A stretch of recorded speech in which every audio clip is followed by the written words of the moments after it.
Okay, let's get into it. We're looking at a really compelling stack of sources today, all detailing this very specific, very intense period in the career of Manami Yoshii. We are. We're talking about that time she spent navigating, the Japanese adult video industry Hmm. and the whole gravure idol scene, basically between 2000 and 2005. Right, so our mission here is to kind of synthesize this 5-year burst of activity. Her career path, it's an exceptional case study, really. It is because it perfectly illustrates the almost unbelievable production speed and the thematic demands, the psychological nuance required of a top performer back in the early 2000s AV market. It's such a compressed arc, but absolutely packed. Yeah, So before we dig into the filmography, let's just anchor a few key facts for you. sure. Manami Yoshii, born November 11th, 1981 in Tokyo. She's on the shorter side, about 1.50 meters, and she sometimes went by the alias Amy Yoshii. And what really defines her starting point isn't just those stats, it's the profile she brought with her. The sources are very clear on this. She was already known as an extremely beautiful nymphette. And crucially, she was already a working gravure idol before she ever stepped in front of an AV camera. So she wasn't an unknown. She walks in the door with this pre-built recognition, this marketable image. What did that actually mean for her career, starting out like that? Well, it seems it meant they hit the ground running, hard. More was demanded of her right at the gate. I think so. Yeah. That celebrity profile gave her immediate drawing power. And the studios, well, they capitalized on that instantly. Yeah. It set her up for a really rapid ascent, but it also meant the pace and the expectations were just set to maximum from day one. Let's look at that launch then. Her official debut was November 2000. The video was Growing Up Journal. Right, from KUKI Studios. Yeah. And that debut itself, it tells you a lot about her entry. The sources mention that for this first time, an experienced male actor was brought in specifically to guide her step by step. So a highly managed entry, almost like a tutorial. Exactly. Designed for a smooth transition from one world to the other. And that management was clearly geared towards immediate, high-volume output. She didn't really take a breath after that debut. Not at all. We're talking November 2000, and by January 2001, so just 2 months later, she has 2 more major releases with KUKI Kai. Waterfruit and I Want to Get Lost. 3 major films in 3 months. Just thinking about that pace is exhausting. The pace is one thing, but if you look at the themes, the shift is even more striking. Yeah. They weren't just, churning out the same story over and over. Right. I Want to Get Lost. That one was set on a ranch, wasn't it? Yes, with very specific scenes. Yeah. Then Origin, in March 2001, takes her to a tropical island. So within 4 months, she's already navigated 3 completely different settings. But that thematic whiplash, as you could call it, it gets even more severe and really fast. It does. Because those initial sort of lighter, maybe exotic settings, they vanish within 6 months. By April, May of 2001, the roles get significantly darker. They do. They start to rely really heavily on these tropes of psychological distress, victimization, voyeurism. And that's the key point here, isn't it? The speed of that pivot. From a growing up journal to these really disturbing narratives. Take Girls. Just can't help it. Uh, Super High School Girls. That's April 2001 from Alice Japan. In that one, she's playing a high schooler who's being blackmailed by her teacher. And the source adds another layer to that, a really specific one. A voyeurism scene where her half-brother is spying on her. Oh. It just dials up the invasion of privacy, the transgression. And then just 1 month later, you get Fresh Bus Guide, Dangerous Looked Up Room.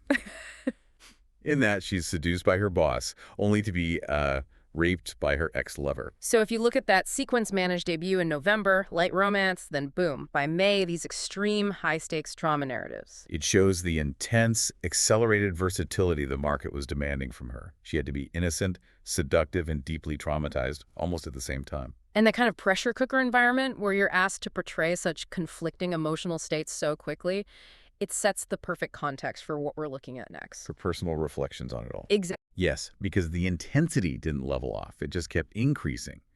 By September 2001, she's in the bondage game from Cosmos Plan, which is explicitly about, bondage, sexual slavery, torture. And the contrast between those roles and the person behind them is what's so insightful. So when you look at that whole spectrum of roles, from the ranch to the tropical island to the blackmail victim to full-on sexual slavery, it just raises this huge question for you, the listener, right? What was the internal cost of that? Where were the boundaries?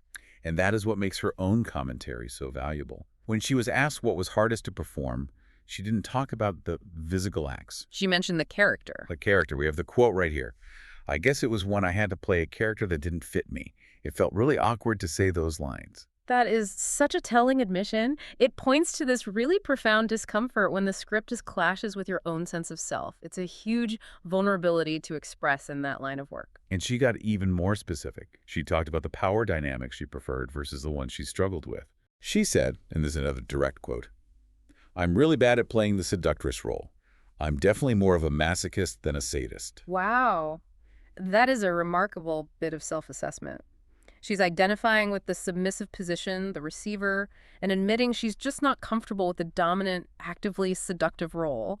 She's telling us what felt authentic. Right. And if we stopped right there, the picture would be pretty clear, a performer who prefers the passive role. But then we get the contradiction, the follow-up statement that completely complicates everything. In the moment of professional reflection where she adds, Being a sadist is fun, too. And that's the crux of this deep dive, isn't it? It is. The first quote defines her internal identity, the masochist who feels awkward.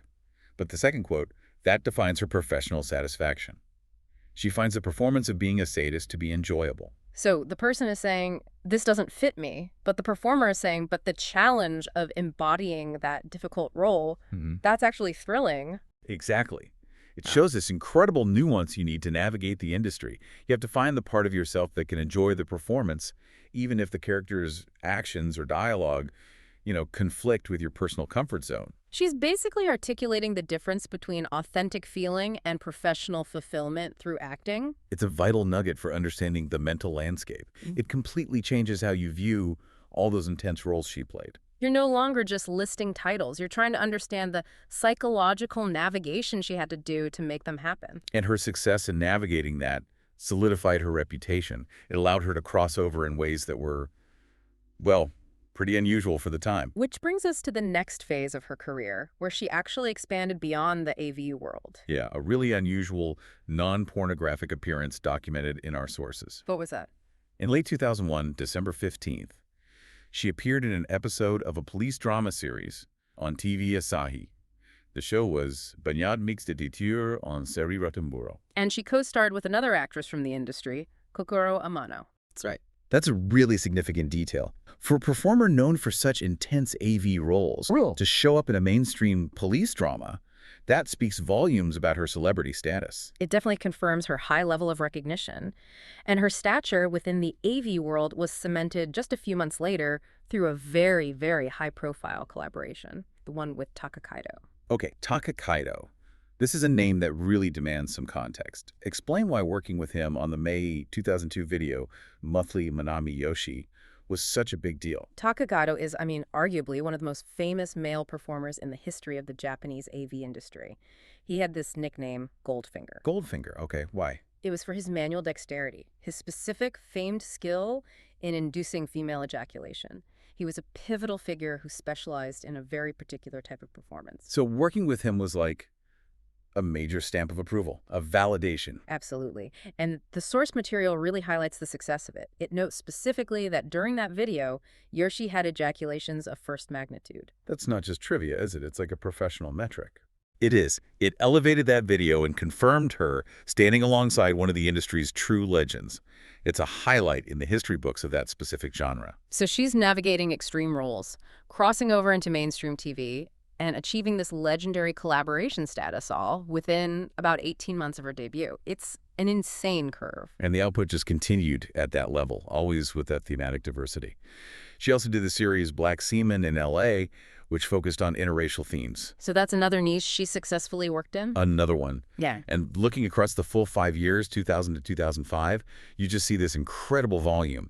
Compilations of her early work, like No Cut, were already coming out. It was just a high-speed, comprehensive professional run. So when we synthesize all this, what does her path from gravure idol to TV star through romance, bondage, legendary collaborations, what does it all tell us? It reveals the brutal effectiveness and the sheer thematic breadth of the AV market in the early 2000s.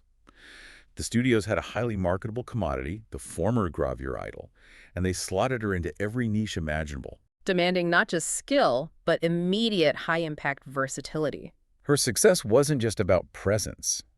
It was about her capability to inhabit these radically conflicting characters in very short production cycles. Which speaks to the incredible mental elasticity that would be required to survive that kind of schedule. She had to master the dominant, the submissive, the innocent, the victim, sometimes all in the same month.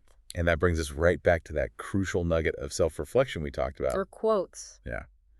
We heard her say she found certain roles difficult because they didn't fit. The seductress, the dominant figure, suggesting a personal boundary there. Yet she also said that the act of playing the sadist was fun too. And that is the provocative thought we really want to leave you with, something for you to mull over. If a performer explicitly says a role doesn't align with their personal identity, but then also says they found the performance of that role enjoyable. What does that tell us about the line between the authentic self and the professional actor? Where does one end, and the satisfaction of mastering a difficult craft begin? That complex intersection, the awkward lines versus the fun performance, that feels like the most fascinating insight into the psychological stamina needed to thrive in that world. Thanks for joining us for this deep dive.